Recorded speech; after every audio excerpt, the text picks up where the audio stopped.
సింగరేణి సంస్థ ఉమ్మడి కరీంనగర్, ఆదిలాబాద్, వరంగల్, ఖమ్మం జిల్లాలో విస్తరించి ఉంది. సంస్థకు 600 చదరపు కిలోమీటర్ల విస్తీర్ణంలో 42 మైనింగ్ లీజులు ఉన్నాయి. 2997 మిలియన్ టన్నుల బొగ్గును వెలికితీసే అవకాశం ఉండగా ఇప్పటికే 1565 మిలియన్ టన్నుల బొగ్గును వెలికితీసింది. ఇంకా 1432 మిలియన్ టన్నుల బొగ్గు తీయడానికి 20 ఏళ్లు పడుతుందని యాజమాన్యం అంచనా వేస్తోంది. బొగ్గు ఉత్పత్తిలో మేటిగా ఉన్న సింగరేణి సంస్థకు బొగ్గు నిక్షేపాలు తగ్గిపోవడం వల్ల భవిష్యత్తులో బొగ్గు గనులు దొరకడమే కష్టంగా మారిపోతోంది. ఫలితంగా నిల్వలు నిండుకున్న గనులను మూసివేయాలని యాజమాన్యం కీలక నిర్ణయం తీసుకుంది.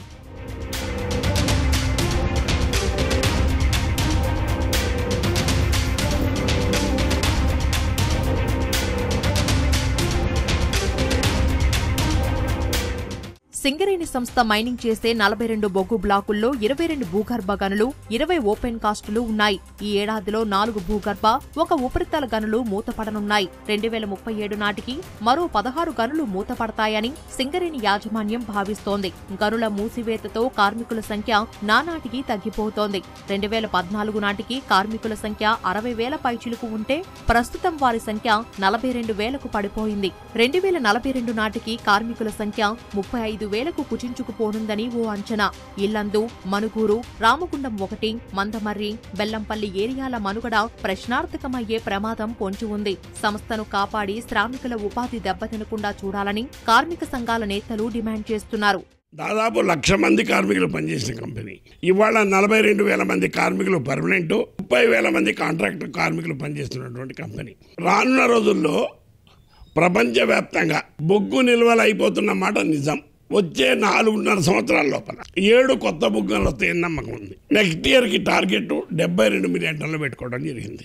ఒరిస్సాలో నైనీ బ్లాక్ని ప్రారంభోత్సవం చేయడం జరిగింది. ఈ డైవర్సిఫికేషన్లో భాగంగా మెటల్ మైనింగ్ చేయాలని, సిమెంట్ ప్రాజెక్టులు పెట్టాలని, ఉద్యోగ భద్రత కల్పించాలని, నిరుద్యోగ యువకులకు ఉద్యోగాలు ఇవ్వాలని ప్రణాళికలు కాంగ్రెస్ ప్రభుత్వం చేస్తుంది. సింగరేణి కంపెనీ అంటే కేవలం బొగ్గే తవ్వాల్సిన అవసరం లేదు.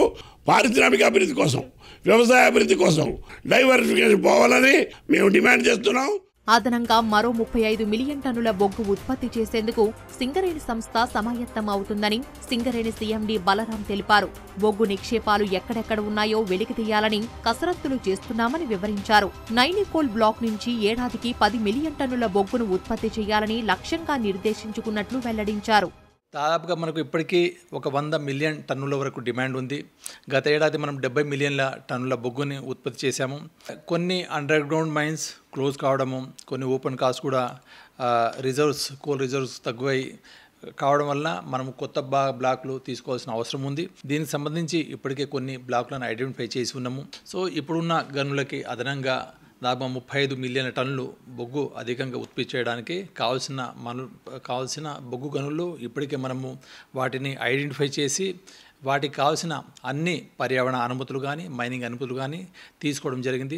ఇవి కాకుండా దీనికి అదనంగా కూడా మనకు చెన్నూరు సౌత్ బ్లాక్, ఆ తర్వాత వెంకటపూర్ OC3, ఆ తర్వాత గాజులగూడెము లాంటి గనులు ఇంకెక్కడ అవసరమైన ఉన్నాయో, ఇంకెక్కడమైనా మనము బొగ్గు ఉత్పత్తి చేయగలము, కావాల్సిన ప్రక్రియ కానీ, అన్ని అనుమతులు కానీ అన్నీ తీసుకొని ఈ ఉత్పత్తి చేయడానికి గల ప్రయత్నాలని మనం అన్ని చేస్తాం. సింగరేణి సంస్థను 10 కాలాల పాటు బతికించాలన్నదే ప్రభుత్వ ఉద్దేశమని ఉప ముఖ్యమంత్రి భట్టి విక్రమార్క స్పష్టం చేశారు.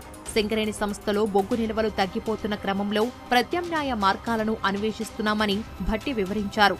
లిథియం, గ్రాఫైట్ మైనింగ్కు విస్తరించాలనే ప్రణాళికలు చేస్తున్నట్లు పేర్కొన్నారు. సింగరేణి మైనింగ్ ఎక్స్పర్టైజ్ ఉన్నటువంటి కంపెనీ. కోల్తో పాటు మినరల్స్ ఎక్కడెక్కడ అవకాశాలు ఉన్నాయి అటువంటి ఏరియాస్లో కూడా కొంత స్టడీ చేసి విస్తరించాలని చెప్పి ఆలోచన చేస్తూ ఉన్నాం. అవసరమైతే లిథియం లాంటిది, గ్రాఫైట్ లాంటి దాంట్లో కూడా విస్తరించేసి రాబోయే తరాలకి డిమాండ్ ఉన్నటువంటి ఏరియాస్లో మైనింగ్ చేసి సింగరేణి బతికించాలి, ముందు తీసుకెళ్లాలనేది ఆలోచన. ప్రపంచవ్యాప్తంగా ఈరోజు ఉన్న అవకాశాలన్నింటినీ స్టడీ చేస్తాం. IIT హైదరాబాద్ వాళ్ళతో కూడా MOU చేసుకున్నాం. స్టడీ చేసి రిపోర్ట్ ఇవ్వండి. భవిష్యత్తులో డిమాండ్ ఉండేటువంటి మినరల్స్ ఏమున్నాయి, అవి ఎక్కడ దొరుకుతూ ఉన్నాయి, ఏ రకంగా తీసుకోవాలనే దాని మీద వాళ్ళు స్టడీ చేసి రిపోర్ట్ కూడా ఇవ్వబోతారు. సాధ్యమైనంత వరకు కోలే కాకుండా ఇతర మినరల్స్లో కూడా సింగరేణి కాలనీస్ వెళ్ళటం కోసం ఆలోచన చేస్తారు. సింగరేణి కార్మికుల ఉద్యోగ భద్రతా దృష్ట్యా మరిన్ని బొగ్గు బ్లాకులు దక్కించుకోవడం, ప్రత్యామ్నాయ ఆదాయ మార్గాలపై దృష్టి సారించాలని యూనియన్ల నేతలు కోరుతున్నారు.